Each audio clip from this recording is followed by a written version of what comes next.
Hi, my name is Dani Arps, and we are at Day One Agency.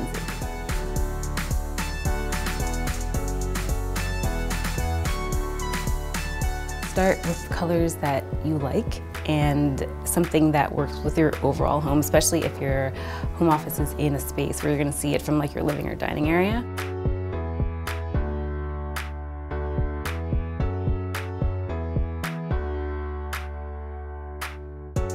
So I like to add as many plants as possible into any workspace or residential space, especially if you're having as many plants as we have here, that you would want to be more cohesive in your plant selection. If you have a smaller bookshelf, then feel free to mix it up.